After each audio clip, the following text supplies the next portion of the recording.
Hello students, welcome to RPS online classes.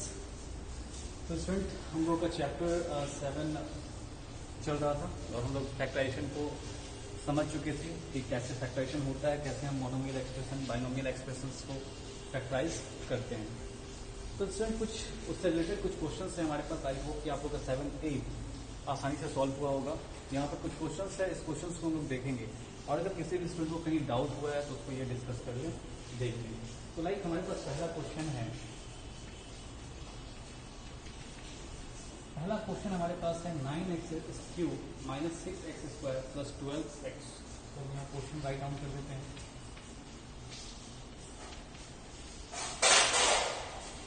Okay student, अब देखिए student, जैसा कि हम लोग ने देखा था उसी के अकॉर्डिंगली देखेंगे और यहाँ पर क्या करेंगे हम लोग। पहला काम होगा हम लोग का कि ये पहले ये फाइंड आउट करिए कैसा एक्सप्रेशन है। ये ट्राइनोमियल एक्सप्रेशन है बिकॉज यहाँ x³ है, यहाँ x² और यहाँ x का पावर 1 कहलाएगा।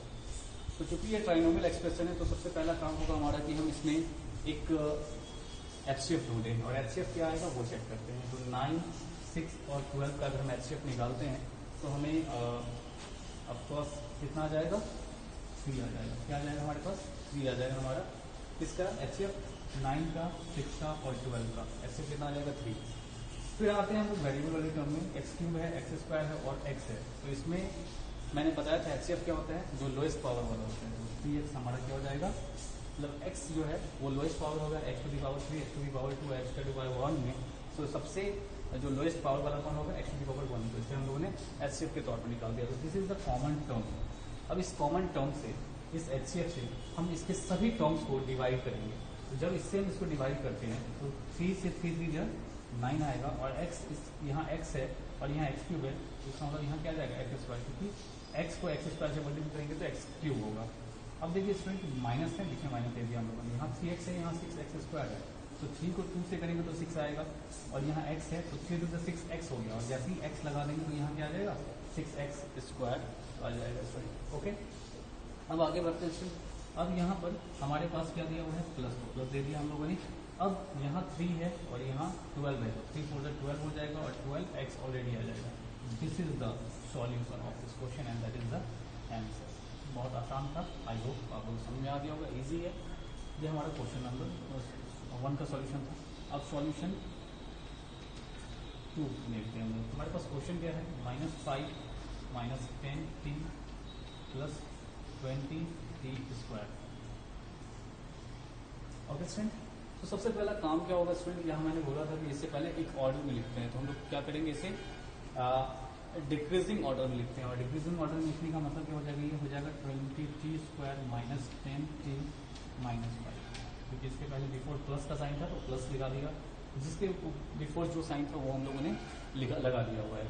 अब इसे हम फैक्टराइज करते हैं। तो फैक्टराइज करने के लिए सबसे पहला क्या काम होगा हमारे पास, हम क्या कर सकते हैं, इसमें HCF लिख सकते हैं। तो यहाँ हमारे पास 20 है, यहाँ 10 है और यहाँ 5 है।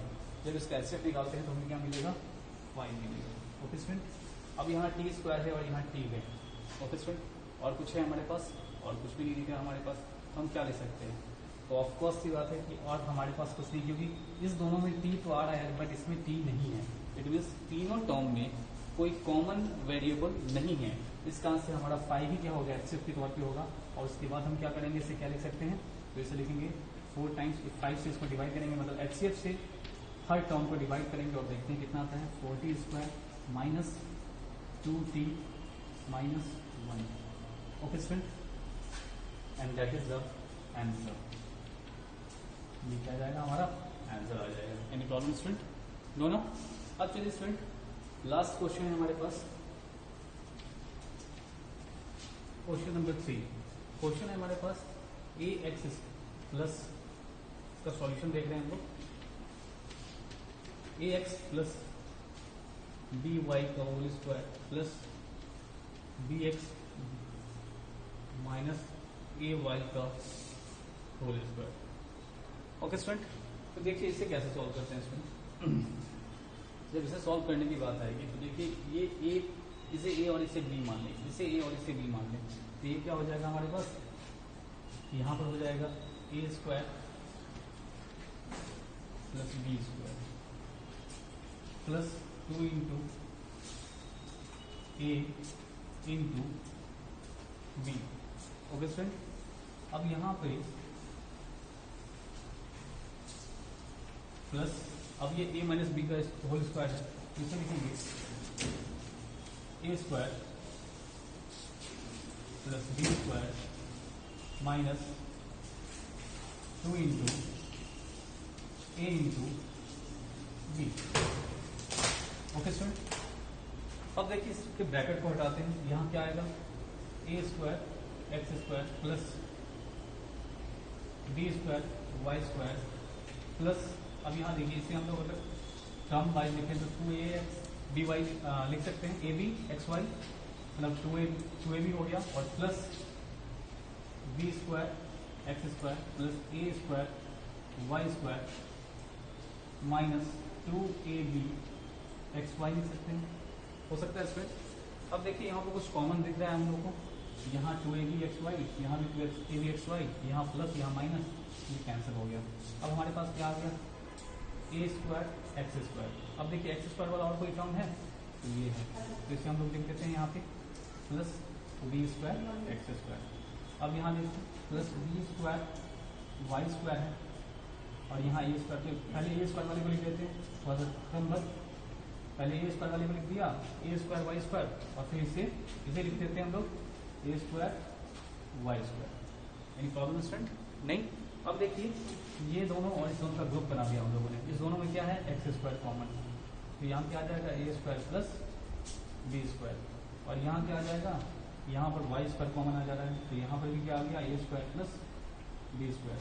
दैट्स मीन्स यहाँ पर क्या आ जाएगा हमारा, एक टर्म हो जाएगा हमारा ए स्क्वायर प्लस बी स्क्वायर, क्योंकि ये दोनों में ही कॉमन आ गया, इसको हम लोगों ने कॉमन ले लिया, और जब इस कॉमन टर्म को एक बार एक्स स्क्वायर से मल्टीप्लाई करेंगे तो इतना आ जाएगा, और फिर एक बार वाई से मल्टीप्लाई करेंगे तो इतना आ जाएगा, और this is the factorisation of this question, और यही हमारा आंसर आ जाएगा।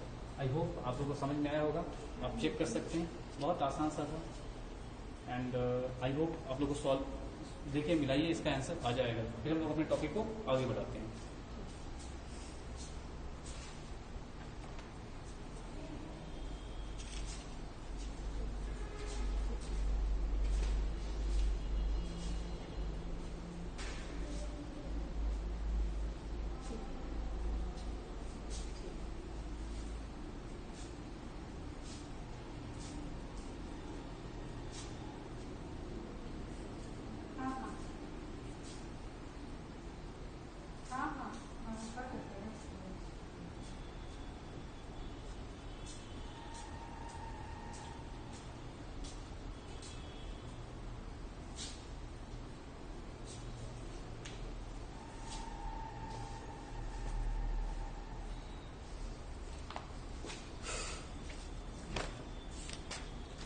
तो स्टूडेंट अब हम लोग आगे बढ़ेंगे, हमारा नया टॉपिक जो होगा वो देखते हैं।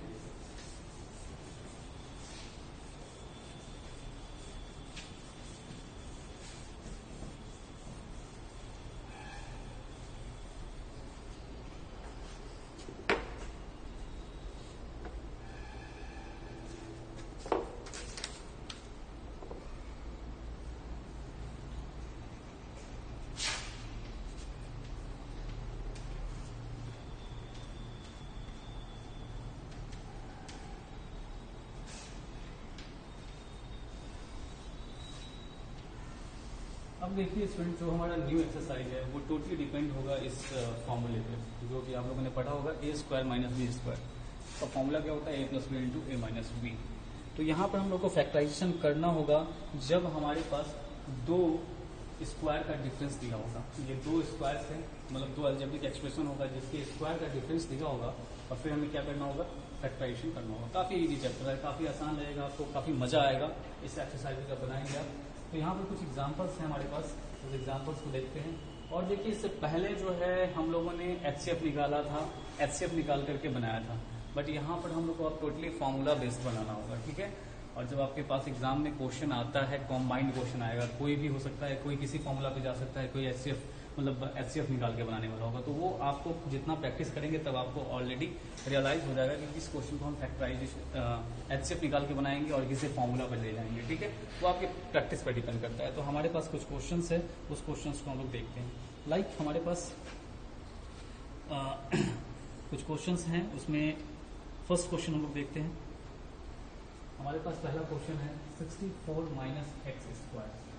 ठीक है, ये हमारा एग्जाम्पल नंबर 1 है। देखिए बहुत आसान सा तरीका है इसे बनाने का। तो स्टूडेंट इसे हमें फैक्टराइज करना है, और इसे जब फैक्टराइज करना है तो चूंकि मैंने बता दिया कि आपको टोटली इस फॉर्मूला पे 7b एक्सरसाइज जो होगा, एक्सरसाइज 7b टोटली इसी फॉर्मूला पे डिपेंड होगा। तो हम लोग को हर क्वेश्चन को तोड़ मरोड़ के इस कंडीशन पे लाना है। तो हम यह क्या कर सकते हैं, ये तो ऑलरेडी एक्स स्क्वायर के फॉर्म में दिया हुआ है, मतलब स्क्वायर के फॉर्म में दिया हुआ है। तो इसे अगर स्क्वायर के फॉर्म में लिखना चाहें तो यहाँ क्या लिख सकते हैं, 8 का स्क्वायर माइनस एक्स स्क्वायर। अब देखिए इसे अगर हम a मान लें और इसे b मान लें तो ये a square minus b square के फॉर्मूला में आ गया। और जब ये a square minus b square के फॉर्मूला में आ गया तो इसे हम इसका लिख सकते हैं a plus b into a minus b, and this is the factorisation of this question. Any problem student? चलिए कुछ क्वेश्चंस और हैं हमारे पास। लाइक एक क्वेश्चन है हमारे पास एक्स क्यूब माइनस 25x, ये हमारे पास क्वेश्चन है और इसे सॉल्व करना है। बड़ा सिंपल सा क्वेश्चन था। देखिए अब चूंकि हम लोग HCF पढ़ चुके हैं कि how to find the HCF of a expression, then we divide each term by the HCF, ये हम लोगों ने पढ़ लिया है। तो ये हो सकता है कि वो चीज जो आपने जस्ट अभी से बिफोर पढ़ा है वो चीज इस एक्सरसाइज में इंप्लीमेंट हो। तो यहाँ पर आपको सबसे पहले करना क्या था, a square minus b square के फॉर्म में ले जाना था। आपको ये याद रखिएगा, फैक्टराइजेशन के लिए जो भी चीजें बताई जा रही हैं, इस सभी चीजों से ज्यादा इंपॉर्टेंट है प्रैक्टिस। जितना आप प्रैक्टिस करेंगे क्वेश्चन उतने कम टाइम में आपको सॉल्व होगा।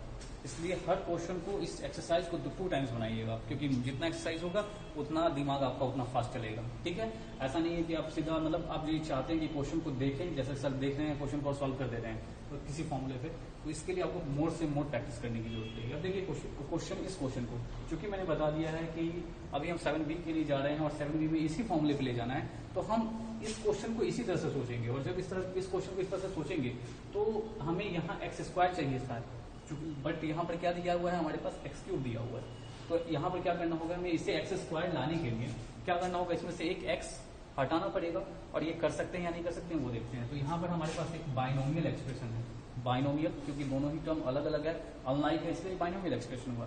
और ये बहुत अच्छी बात है, हमारा लक अच्छा है कि यहाँ एक्स है और इस टर्म में भी एक्स है। इस कारण से हम क्या कर सकते हैं, HCF के तौर पे एक्स को निकाल सकते हैं। तो यहाँ पर हमने एक्स को निकाल दिया, क्योंकि यहाँ x to the power 3 है और x to the power 1 है। तो मैंने बताया था HCF के तौर पे जो वेरिएबल का मिनिमम पावर होता है उसे हम लोग HCF के तौर पे निकालते हैं।